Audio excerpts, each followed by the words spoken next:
Welcome back, everyone. You're watching We Heart Therapy, the special series EFT Talk. I'm your host, Dr. Annabelle Bugatti, licensed marriage and family therapist and certified emotionally focused therapist here in fabulous Las Vegas, Nevada. We have back to our show one of our very favorite EFT trainers from New York and Connecticut. We have George Fowler. He's an ISEF certified EFT trainer and supervisor. He's also the president of the New York Center for Emotionally Focused Therapy, and he is an amazing trainer, and we've had him on our show before, and we're so blessed to have him back again. Thank you, George, for being back with us today. Annabelle, it's my pleasure. Thanks for having me. You're welcome. Well, guys, today we are going to be talking about working with emotion. That's right, that big scary word, emotion. I know it's that word that kind of puts the fear into the hearts of our clients when they come in. They're like, you said emotion. We work really hard to avoid that kind of thing. So, George, let's talk about, so emotion seems to be something that therapists really struggle with. Can we maybe first talk about the difference between reactive, secondary, and primary emotion? Sure. Well, let's just get into, even as you're starting off with emotion, how do we have as flexible a wide range as possible? Certainly some of us are afraid at different points in the process of leaning into some emotions, but let's not limit it to just our fears of emotion. I mean, emotions also what makes us feel alive and is vibrant, and it's why we do what we do. It's because of these emotions. And I'm always trying to find myself developing more of a balanced perspective of emotion. What's the function of it? How does it work well? And then what are the costs? How does sometimes it get in the way or make life worse?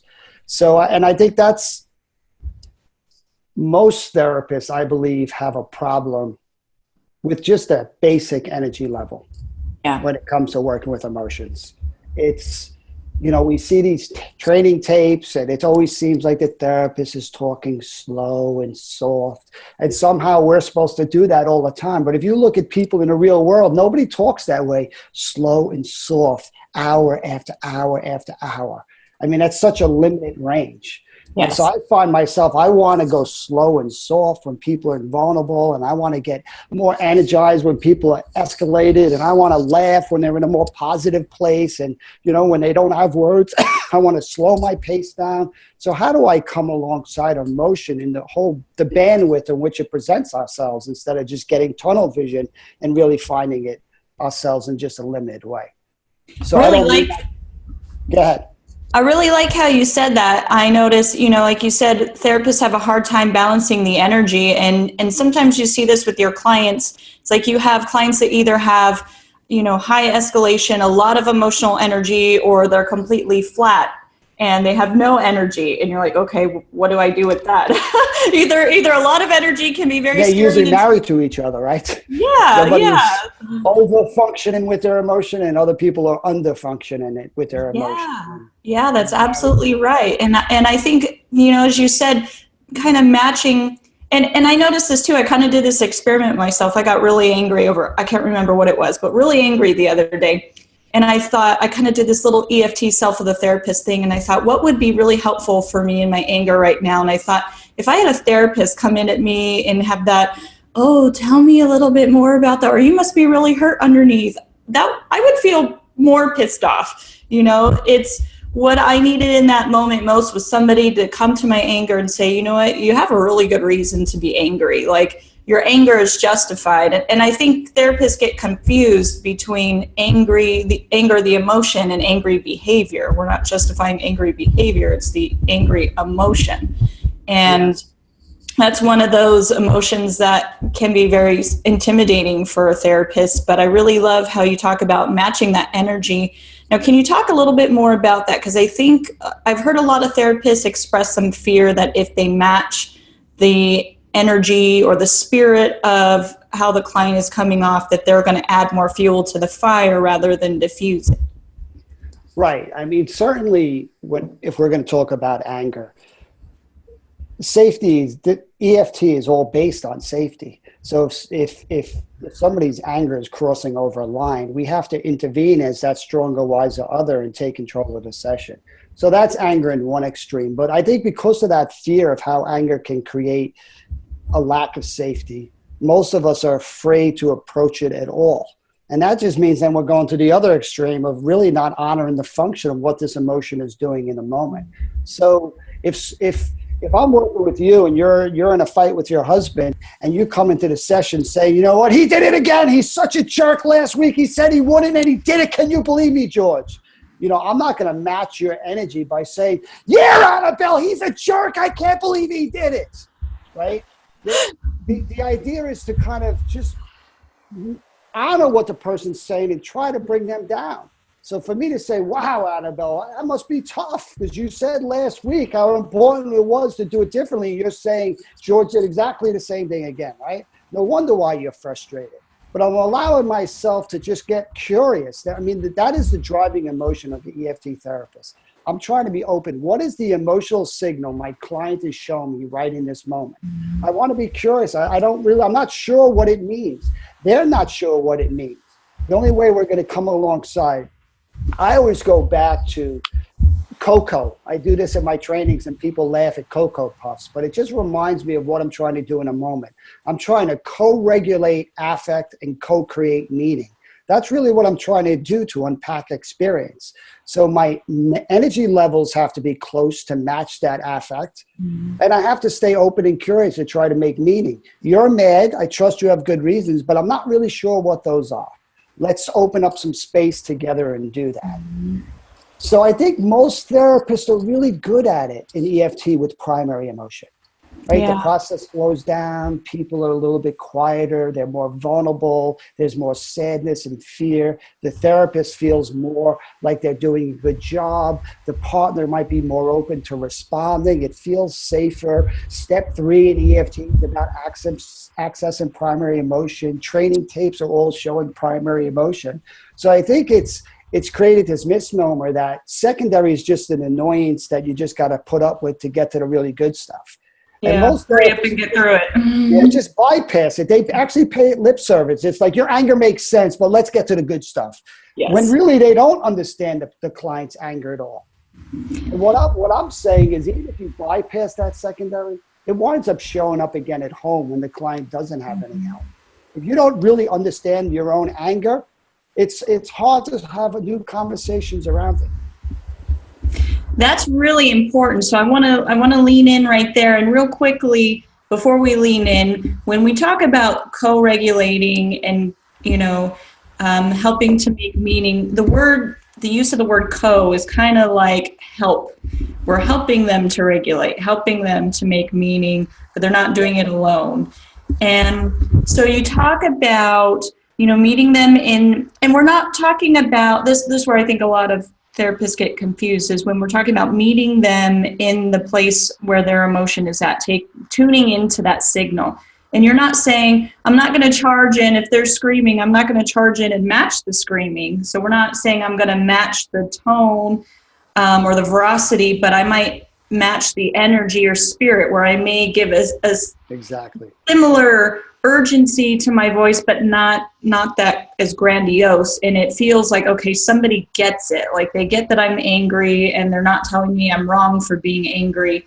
And you talk a lot about what the emotion is trying to do. And that leads back to what you said something earlier was functionality. And this is something that I think is pretty brilliant. I love this discussion that you have. Can you talk a little bit more about the function? Because we have a lot of clients that come in that swear they have no emotions, they have no needs, but we know they're human, we know that they do, and I think that functional approach is a good way to roll it out to them. But can you help us understand that? Sure. And every emotion has a purpose. And really what we're trying to do is honor that purpose. I think a lot of us really want to get right to the costs and point out how it doesn't work. And that's also an important part of the process. But to me, that's step 2, trying to get people to see how it doesn't work for them. That good Irish saying, everybody focuses on the drinking and not the thirst. Right? What we're trying to do in this model is get curious about what motivates the drink, what motivates the anger, the fear. What is the body trying to do? So let's take anger for a couple minutes.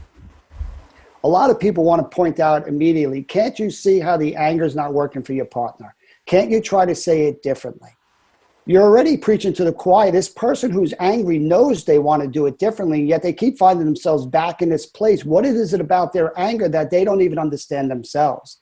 How do you get curious about what it's trying to do? For a lot of people, anger is their hope that they're going to be heard, that their partner might do something differently, that they have a sense of control, that they have a voice, they're going to be seen. I mean, anger is it's empowering. It gives people direction. I mean, there's so many cool things that anger does for people. And if we just immediately take it away, where are we actually leaving people? That's right. And we're kind of stripping away their defense in that moment, which Sue says in the model, we don't want to strip their defenses away. We want to hand them to them. Exactly. What a great line. Unless you have something to replace that anger with, you don't want to take it away from them. Mm-hmm. We're trying to get healthier ways of asking for our needs to be met. Right. So, and I think this is important too, because when we see someone come in and they're charged up and they're really angry or they're really pissed at their spouse, we tend to feel threatened, or we kind of feel the threat on behalf of their spouse, and we want to protect their spouse. So we see that angry person as a threat, not somebody who is feeling threatened. And that's an important distinction, because, as you're saying, that anger is there for an important reason. It's serving a function. And if we can remember that it's there for a reason, then it helps us create a doorway to get more curious rather than triggered. Precisely. The big leap. In Sue's new book, she talks a lot about Magda Arnold's assembling emotion. And I really think that's helpful to really unpack what's happening in a moment. So she's really looking at, what is the trigger? Let's make this alive in the room now. As you kind of replay the trigger, your body gets activated again. What immediately is the bodily sensation when that quick appraisal or fight or flight response to the trigger? And then comes the meaning making, right? How do you make sense of that bodily arousal? And then what's the action tendency? So right there in a half a second or 1/10 of a second, you got 4 elements of emotion that you're trying to assemble so people can get clear about what their truth is. This is often why they say they don't know, is because all you just said is 4 things happening in a 1/10 of a second. Of course, they've never slowed it down to figure it out on this level, and that's part of what we're doing. And that 1/10 of a second triggers the same exact thing their partner responds, and it comes right back at them, and it is moving so fast, they really don't know. They're not making a choice. I think that was my biggest, when I was a new therapist, I thought people were making choices. And I really didn't recognize that it moved so fast that they were getting caught up in something that they had no idea really what they were getting caught into. Mm-hmm. And you can help them understand that, and that's helpful. But the key is getting them to do it differently. That's why EFT is a behavioral change model. It's really everything's working towards creating a new experience. But for me, the biggest jump is when somebody gets triggered. If you yell at me and criticize me and I feel like I'm failing, how do I go from feeling like a failure to going away? Or if I go away and that makes you feel unwanted, unlovable, abandoned, how does that turn to anger? How do people make that jump from a primary trigger to a secondary action tendency? When I ask most therapists this question, they don't have an answer. And I think that's pretty important. How do I go from scared and vulnerable to protecting myself? How do we empower people to really understand their moves in a way that they could directly express that? That's really important. I think that's really amazing. And, anger is one of those emotions that can be very triggering for therapists. And I've heard a lot of therapists talk about their triggers and how they might start to protect one client. And it comes back to, we kind of fall out of that empathy window and don't see that this person is fighting really hard. The function of their anger is to fight hard to get something very important through. And oftentimes until it gets through, they're going to stay angry, right? Because they're really trying to get heard. And the less they feel heard, the more angry they get. Well, what's the other alternative? If they don't speak up to be heard, where are they going to be? That's right.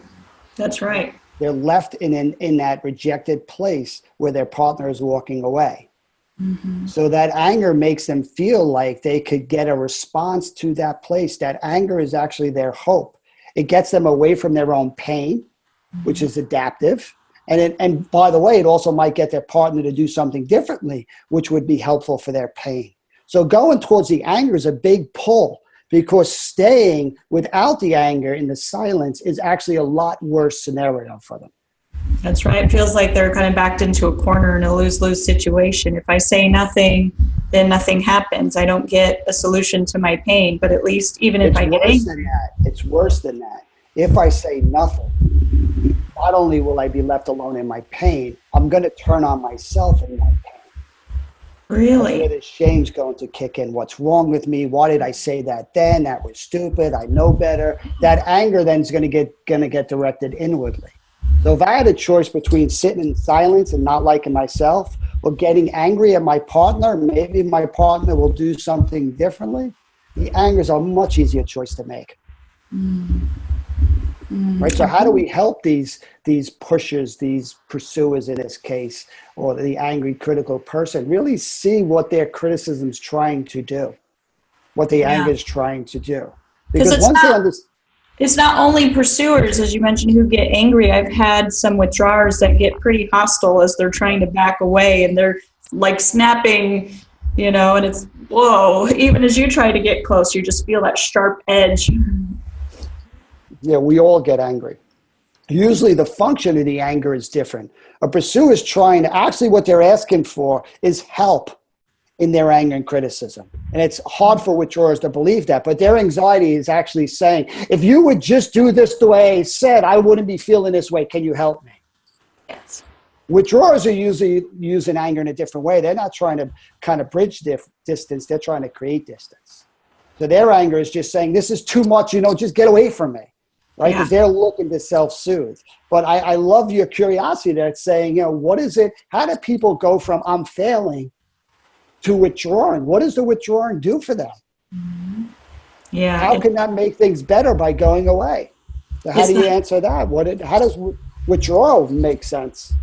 Right. And I love how you said it's that self-soothing and that need to, that desire to create space. That's what I hear most often with my withdrawers is they're trying to push away, because it feels overwhelming, it feels like too much, and they're trying to get to their safe zone where they're not being attacked, they're not being criticized, and they can start to self-soothe again. Excellent. Yeah. Excellent. So there's hope for the withdrawer in getting away from the reactivity, finding the safety and control where you could kind of reset. You could go through the whole process and try to analyze it in a safer way. Staying in the midst of all that overwhelming emotion, only bad things are going to happen. So that pull towards withdrawal is so strong in them, just like the pull towards wanting to be heard is so strong in a pursuer. And that those action tendencies just become a feedback loop, right? So I really want therapists to stay longer in this secondary emotion, trying to organize that and help people make sense of it. I know a couple is de-escalated when not only do they know their secondary emotion, they understand their partner's secondary emotion. And the way I would test that is through an enactment. So you're the pursuer, I'm the withdrawer. Okay. You understand the cycle, you get activated, you come want to talk, I feel helpless, I go away, we fall into our cycle. The therapist says that over and over, both of us agree.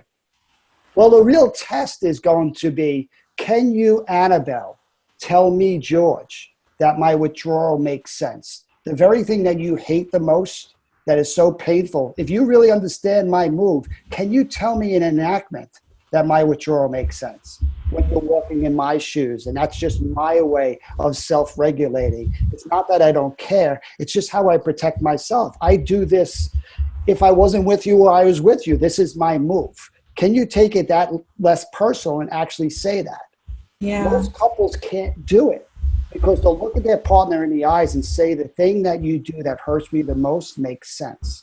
But I can guarantee you, if they can do that, they're de-escalated. They really understand their cycle. So if I could look at you and say, Annabelle, I don't like when you come at me with that strong energy, with that criticism, right? But it really does make sense that your anger is your hope that I'm going to hear you and things are going to change. And if you didn't have that anger and you were left alone in that silence, that would actually be a much worse place to be. So I get that. What do you think that would be like for you to hear? That would feel really good. Right? We understand each other's moves. That's right. That's right. So but that's there's really a felt sense to that. So yes. That's why the enactment is so important. If you tell the person their moves make sense, you have a felt sense of that safety that you're creating. So let's lean into that a little bit more, because I've seen this come up a lot. Is you'll have clients that can cognitively discuss the emotions in the cycle and in session, and the therapists are kind of getting caught up in this. Like, they understand it mentally and they can identify like the socially acceptable emotions that should go along with this, but you know that they're not really feeling it and they're not de-escalating. Can you talk a little bit more about that? I mean, we're all guilty of that. We sometimes find ourselves talking about emotion and problem solving, and we're really talking about when emotion happens in the future or when emotion has happened in the past, but we're really not in the present motion. So it really is about what's coming up for them now. That's why triggers, to me, the key to this model is the triggers, right? You need a trigger to make something come alive. You actually have to unlock the synapses in which these things are stored. Otherwise, you're just engaging on a cognitive level, and it makes sense, and people nod their heads, but nothing's going to change. We're trying to open up those synapses so the emotion comes alive again. The body is aroused. You know, that those same four components of emotion are now ready to be assembled and to be choreographed in a very different way. What I'm hoping is to change those action tendencies, right? So if I have that trigger and the way I make sense of it is, uh-oh, you don't want me, and I'm immediately going to that anger to try to fight a flight response to change the outcome. How do we slow down that process that I start to recognize that in that moment of trying to change, get a response, I'm starting to recognize that actually is pushing you further away. And what's more important is, how do I stay with the core of the fear so I can reach towards you in a way you come closer towards me, right? People, you can talk to them about it all you want, but they actually have to experience doing it differently. And that can present a challenge when you have couples that come in and they say something like, well, yeah, that's what it was like during the week, but we're not in it right now, so it doesn't feel real. Right. So again, let's role play that.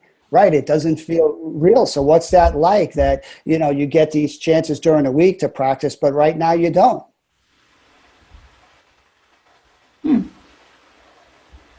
I trust the process. If I'm just being present, that's pretty frustrating and annoying, right? So even right now, you're frustrated and annoyed, right? It doesn't seem like this kind of is going to work. What's that like for you if it doesn't work, if things stay the way they are, right? I trust their emotions. What is an emotion? An emotion is just a signal. It's just telling your body, pay attention. Something's happening, for better or worse. Right. So the reason this person brought up that example of, it's not alive now, last week it was alive, is because they want to do something now. Yeah. Right? But they're not able to do something now. So what's the emotion when you're not doing what you want to do? It's almost that sense of, you know, we're not in it right now. It's like, I don't want to rock the boat. You know, we finally got to a good place and I don't want to rock the boat. So I want to tell you about this painful moment that we had, but I don't really want to stir it up because I don't want us to. And I do find a lot of clients that say that, you know, we get so stirred up as we walk out of here, and the therapists feel this sense of like guilt or threat towards them, like, oh shoot, I need to help them have smiles as they walk out my door, because if they feel terrible, they're going to come back. So good that you can get them to put words to not wanting to stir it up, right? That's the live emotion. What they're saying is they want to focus on last week and focus on the successes that they have, because they really want to create a calmness, because they don't want to leave session like they did last week. That's fear. Right? That's what they're feeling in the moment. How do I get them to put words to how do I honor that? And actually say, look how brilliant your strategy is. You're trying to sit here and keep it safe so you don't bring up something that might make things worse. I mean, do you do this a lot, where you're always trying to manage and you're always trying to kind of stop things from escalating? I mean, look at the scanning of that is. And so often I find clients they're focused on their partner and not wanting to trigger their partner. And when your focus is external, you're really not aware of your emotional experience. So to ask somebody about that when their focus isn't on them, you're not really going to get any answers. That's right. And then when a therapist doesn't get answers, they get more anxious, they push more, and that person gets more and more defended because now they know they're upsetting you. And they're just trying to go through the quick, what am I supposed to say to make this person happy? They're not really engaging in a curious way with their own inner world. That's right.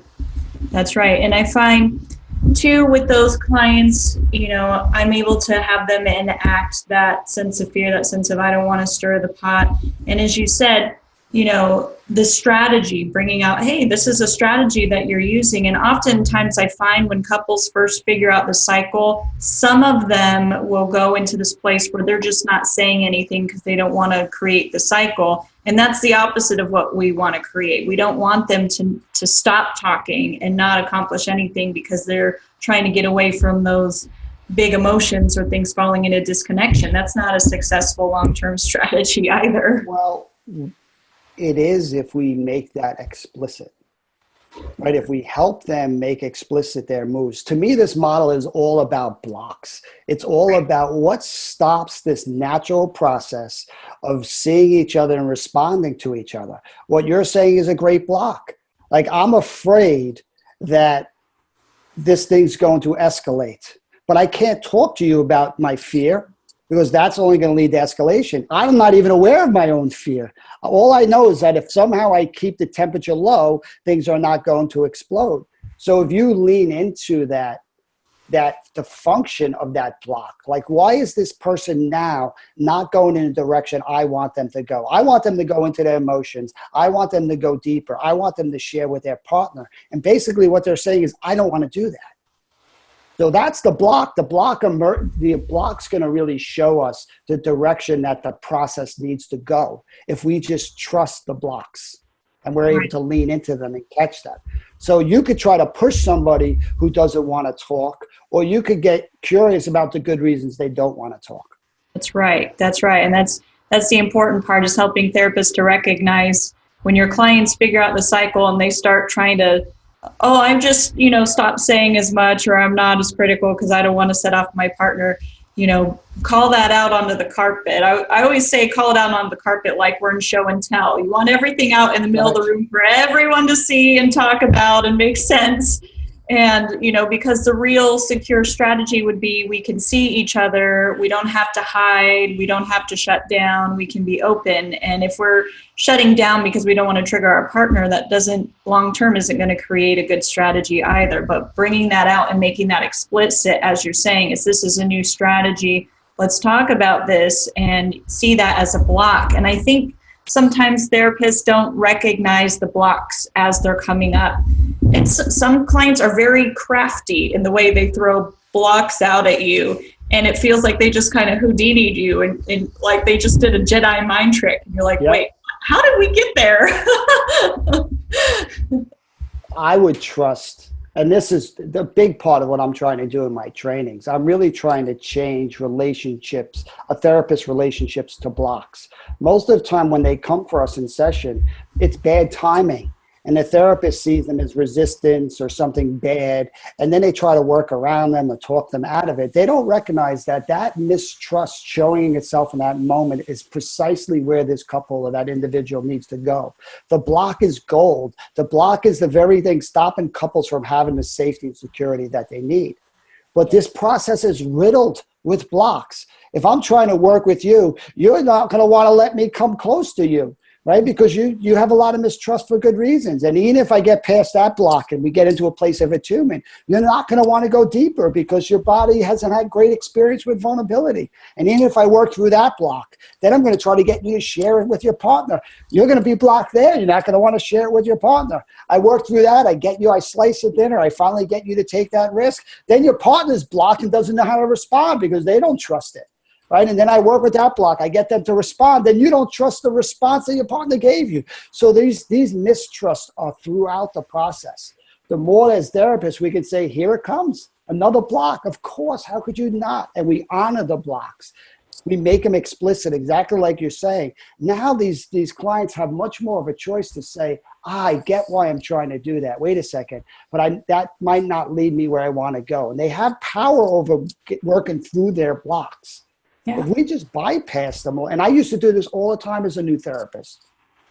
I'd get you into vulnerability and you'd share, and then that would be the bullet, right? The partner wouldn't trust it. And I would basically shame the person and say, I don't think you get what Annabelle just did.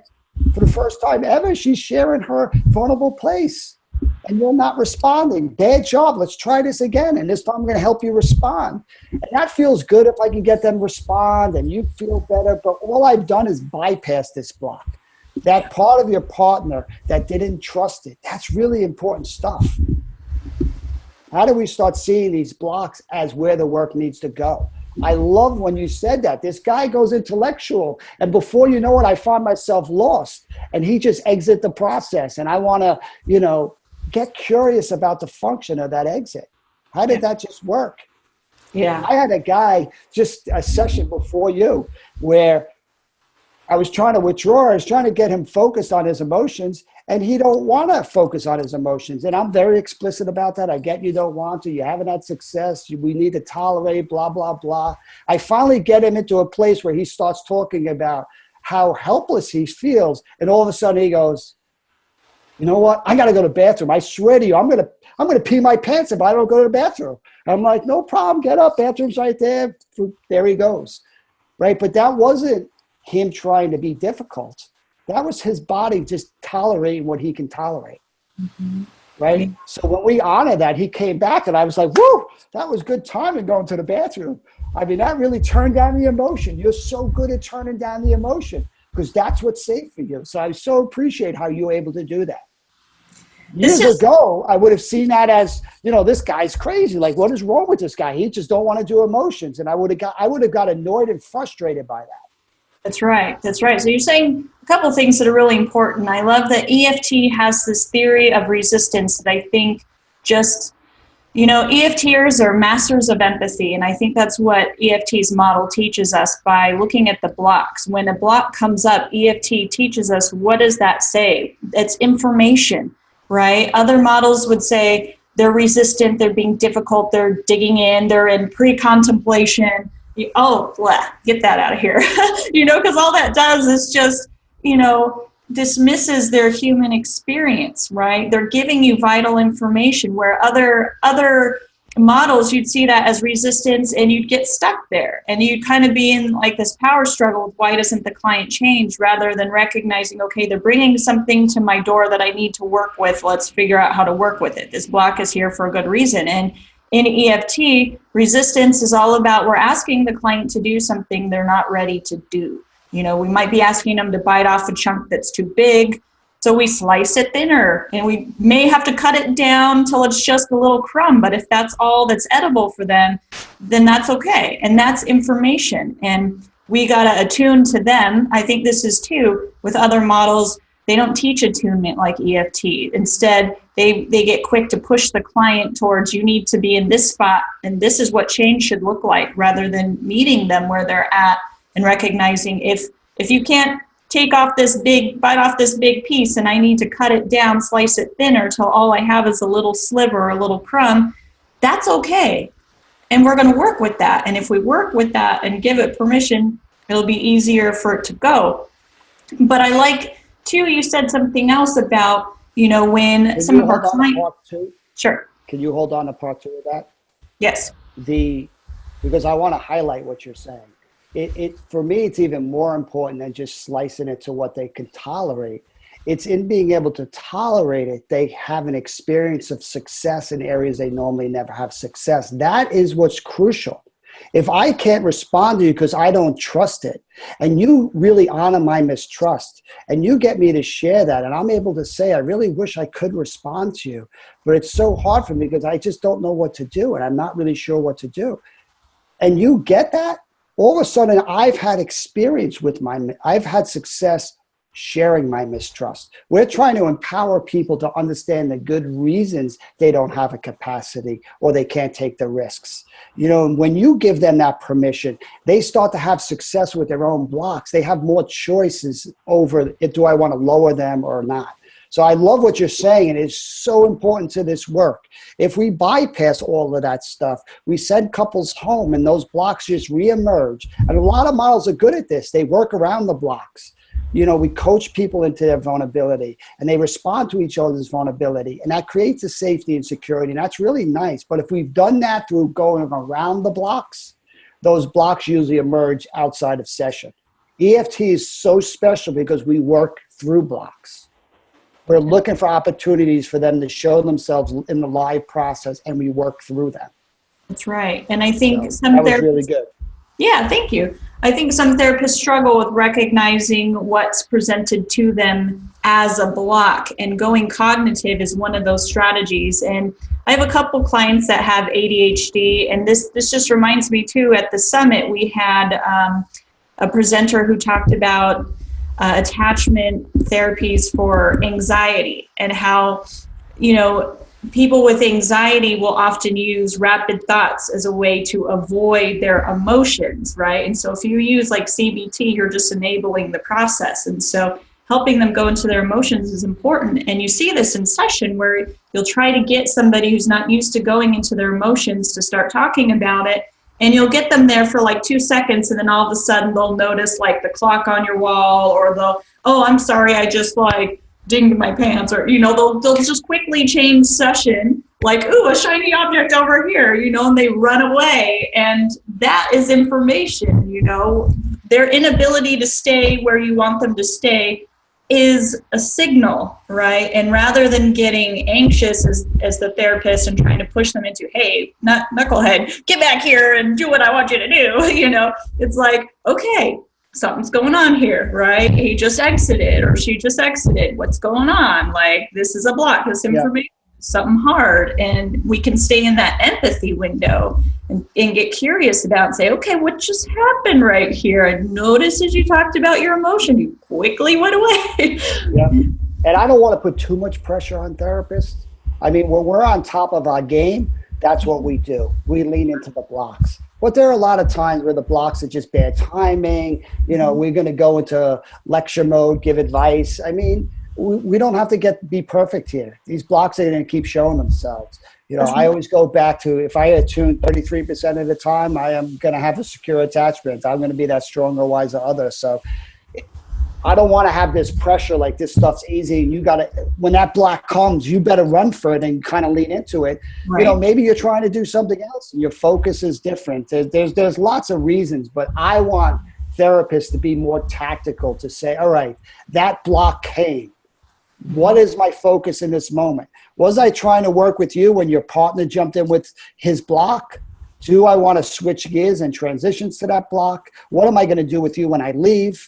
You know, what is the goal of getting that block? What do I want this person to do back? So there's lots of choices that a therapist needs to do around this. And I find a lot of us are just winging it. We're just kind of going with the flow. We're chasing the couple and we're chasing their triggers and we're trying to kind of talk about it, but we're not really making the process come alive in the moment. Right, right. I love that, the tactical approach. And I think by recognizing the blocks as they come up and giving permission for even yourself, the therapist, to just slow down and recognize this is information, it's data that's being presented to you, takes more pressure off of you to try to force them into the path that you were trying. Hey, I just worked so hard to get you to share emotions, and now I got you there and you're leaving. What the heck? Come back here. You know, it takes off some of that pressure. It says, okay, we're just going to take it slow for a second and figure out what's going on. And it really can be such a relief, but I think sometimes therapists can struggle to see what's happening alive in the room as it's being presented to you. Because again, some people are really witty, especially if you're trying to get them to talk about emotions, but in being alive in the emotion, but then they switch to cognitively processing their emotions, and it can feel very like, okay, what just happened? Like, we've got emotions here, but I don't think we're talking about them in the right way. And I don't know how that shift just happened. So, you know. And if you're curious about that intellectual person, whenever emotions start to get a little bit, they start to increase, the safe place is to go cognitive. So they're just doing what they do with emotions. They're not trying to be difficult to the therapist. This is just how they've learned to manage emotions, right? So if you could get them to see that and say, look at that. I noticed you rubbing your hands, that there was something about this that felt a little bit different. And then you went right into that place where you started to talk about that book where you read something similar. Right. So does that feel safe when you go into your thoughts? You help them see their move as it's emerging. That is so incredibly empowering than just trying to kind of tell somebody that their defenses are wrong. Yeah. I really like that. And I just kind of lost my train of thought. So what's the function of that, Annabelle? Oh, yeah. Curious about you losing your train of thought. I know, right? I want to read something. No, I really like the tactical approach to the blocks. And you mentioned something in one of your trainings about when clients go cognitive, they are over-regulating their emotions, and when they kind of flood out, they're under-regulating their emotions. I thought that was really clear way to understand that when a client starts to go super cognitive, they're really working hard to shut down those emotions. That was really powerful. Yeah, if you look at people who are trying to turn down emotion, they're good at compartmentalizing, they're good at placating, they're good at focusing on the other person. All these strategies are really not looking within themselves. And then therapists get frustrated because they don't have words for their feelings when this is just a script that they were handed. So if I'm working with somebody who turns down emotions, I know I'm going to have to supply some emotions. I'm going to have to turn up my emotion a little bit to I have to be explicit about my process. Tell them, how could you know? Nobody really talks this way. You never got help. It's okay not to know the answers. Conjectures are huge with people who don't have, because it's kind of like a kid. If a kid falls down and hurts himself, an attuned parent goes, oh, they match the affect. That must hurt so much. Oh, yeah, that hurts. They're helping that child make meaning of their sadness, make meaning of their hurt, to feel safe expressing it, right? That's coco at play. That's what people do all over the world. And if you don't get that, you really just don't know. Those feelings still happen, but you don't really kind of know those feelings. If your dad says, stop crying, I'll give you something to cry about, well, you're still going to feel sad, but you don't really know your sadness. You don't know how to communicate your sadness. So if you're working with somebody like that who could be feeling sad but doesn't have words for the sadness, and you ask them what they feel, they're going to look at you like, I don't know. So when I hear somebody saying, I don't know, I'm like, yes. Look at that, trying to put words to something that's new. They're not trying to be difficult. They are actually being with me. They just don't know. They're really asking for help. They need my help. And that's why conjectures, we're offering them tentatively, but the beauty of a conjecture, it's like an enactment. If the client goes with it, you get more. If they correct you, you get more. As long as you go with where they go, you're always going to get more with a conjecture. That's right. You can't. So if you say, I don't know, I'd be like, wow, Annabelle, I know you're usually good at knowing things. All other areas of your life, you're an expert at knowing things. And yet here you are, you're saying with your husband, when he makes that face, you don't know what to do. Wow, I imagine that must be hard. There's my conjecture. Right? You wouldn't have given that word. If I would have just said, wow, so what's that like for you? You probably would have been like, I don't know. Right, so I'm trying to lend you my nervous system. I'm trying to lend you my words, and I'm going to do that in a flexible way. Because a lot of us with drawers, we don't want to get it wrong, so we sit back and we just ask them questions. If you're asking somebody a question that they don't have the answer to, they're not going to want to engage. That's really important. Now, along those lines, if you can maybe give us a little bit of insight, so we have kind of this demographic of clients that come in that are very shut down with their emotions. They really swear that they have no emotions. And we know that's not true, but they really this emotional stuff is not for me. I don't have emotions. I don't have needs. How can we come to, because I know if we try to tell them, yeah, because you're human, you do, they might tend to get defensive and push you away a little bit. Can you help us understand the mind or the heart of those kinds of clients? You're talking the extreme. I worked with a Navy SEAL who told me, George, I know a lot of people say they don't do emotions. I just want to let you know I don't have any emotions. So I want to honor that. That's just like an angry outburst or avoid. I mean, this person has learned to function that way. If they would have had emotions, they probably wouldn't be where they are. So how do I get curious about meeting them in their head and getting them so even right now you're saying I don't do emotions, and how do you think your wife or your partner hears you saying you don't have emotions? You're trying to make room for yourself and say, hey, is it okay to live in this world without emotions? Because it's not something I'm skilled at and something I'm okay not having, right? And how do you think that lands for your partner?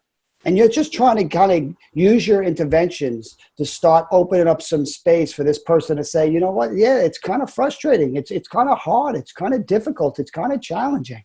I'm just trying to get little footholds that's emotion.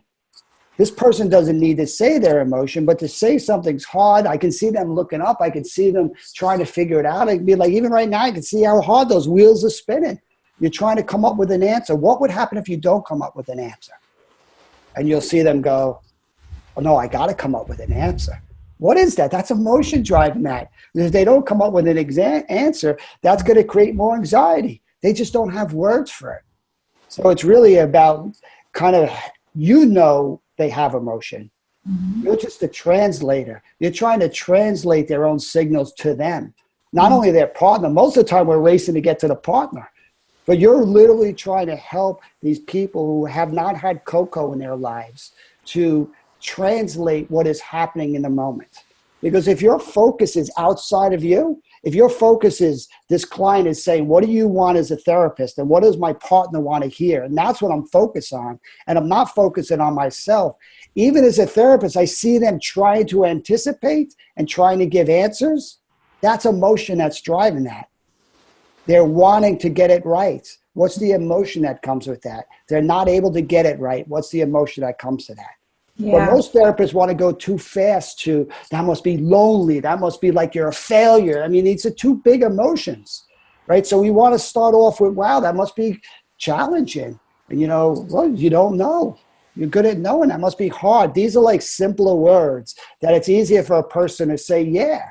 It is hard. And now all of a sudden you start getting some alliance. You start getting some attunement with them. Right? Yeah. They're giving you something. They're having success with their emotions. That's really the key. I'm always reminding myself of the mission. People don't do vulnerability because it hasn't worked well in their life when they've felt that way. And they develop strategies to protect themselves. The solution isn't explain that all to them, although that could be helpful. The solution is them having success in those places they haven't. Right. So this guy, if he leaves my session feeling like, you know what, George really tried to help me find some words. And you know what, it is hard sometimes. And I don't have words for that. That's a huge session. Yeah. So it's really like, we know there's plasticity. So a client may come in with claiming their emotional threshold is like the size of a peephole, and we're going to end up stretching that open very slowly till it's a big window, but it's going to be very, very, very slow. And I like how you're saying, we know they have emotions, but we don't really need to get into a power struggle with them over the words, over saying, oh, lonely or this or that, because those will be too far outside of their window right now, things that won't reach them, won't attune to them. So, we may know that they're maybe a more cognitive spin on emotions, but it's a foothold, as you said, and the foothold is something. They over-rely on the meaning making, and they've cut off the bodily arousal. Mm-hmm. That's fine. Meet them in their heads. Kind of join them there. They wouldn't be trying to think and make meaning if there wasn't something underneath. So it's just the patience and increasing their tolerance and capacity to just start trying to listen to that. And usually at the end of the day, they know they don't want to lose their partner. They do have a sense of love. They were able to fall in love with their partner in the first place. So we know there's something buried deep in there, like buried treasure. We just have to it go is on. it is an emotion that caused them to get into this relationship. So to say they don't have emotions is just, that's their truth, and you want to honor that truth. But as a therapist, I'm trying to stretch that because I know there's a greater truth than what they're recognizing. Yes, yes.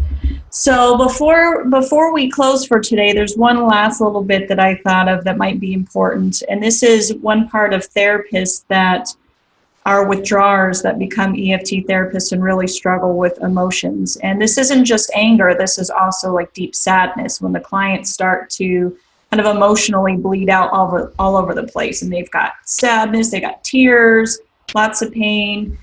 Can you talk more about what gets triggered inside of maybe a withdrawing therapist when emotion comes alive in the room?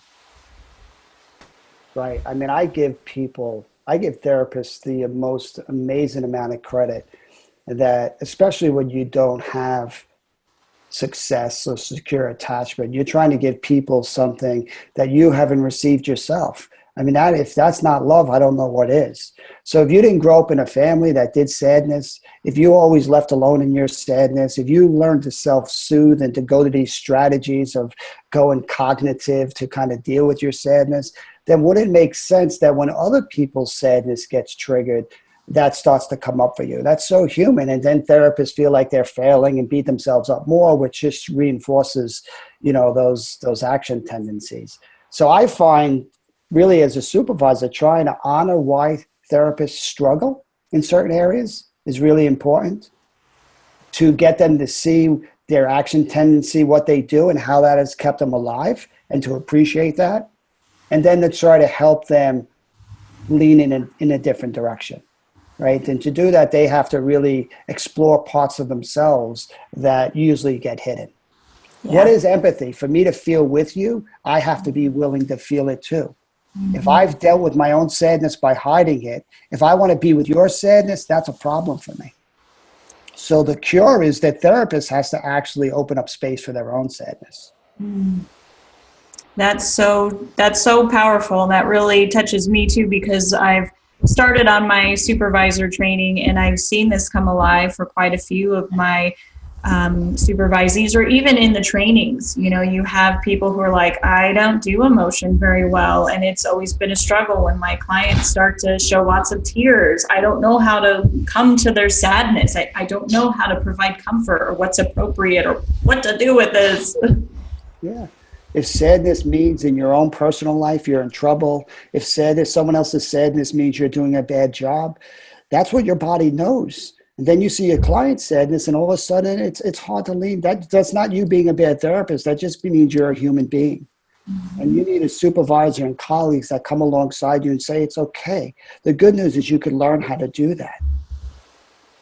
Yeah, it sounds so soothing. As you say, it means you're a human being. I just feel myself take this deep, soothing breath. And it's like, that's why we love EFT, because it gives you permission to be human, We're all in this mess together.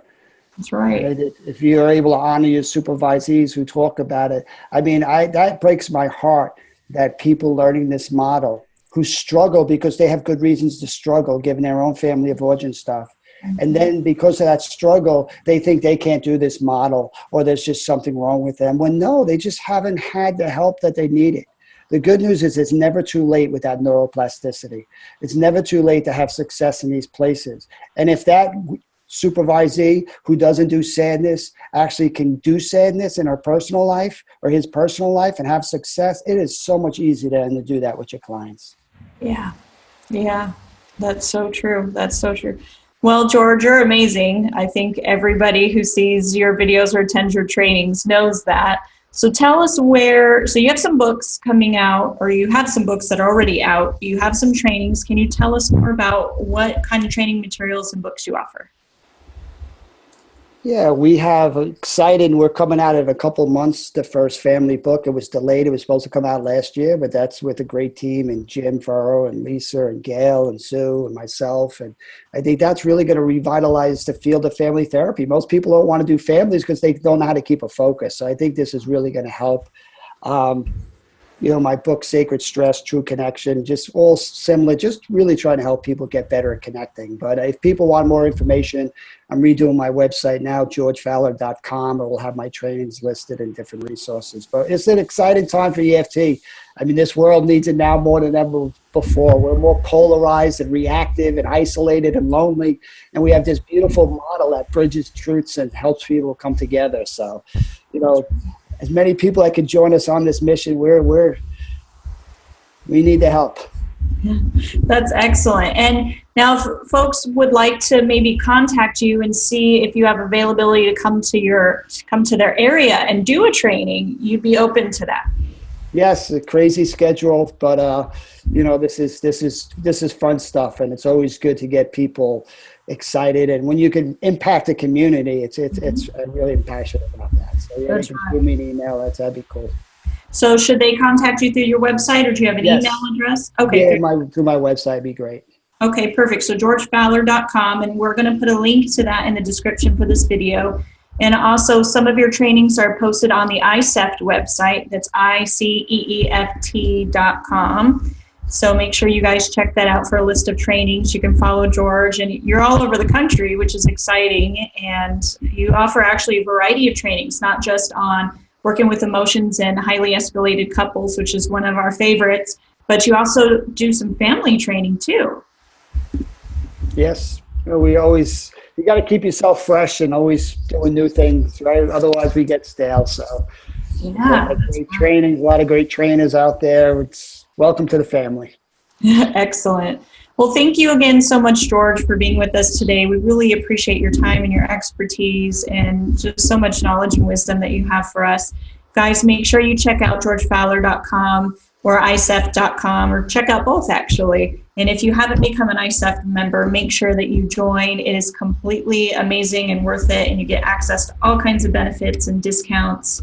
It's wonderful. And if you guys haven't subscribed, make sure that you subscribe to my channel, because more EFT trainings are on the way. Thank you again, guys. Well, thank you, Annabelle, for doing this. What a gift to the community. Blessings. Thank you. And thank you so much, guys, for staying tuned. And just make sure you hit that subscribe button. We'll see you again soon. Thanks, guys. Ciao.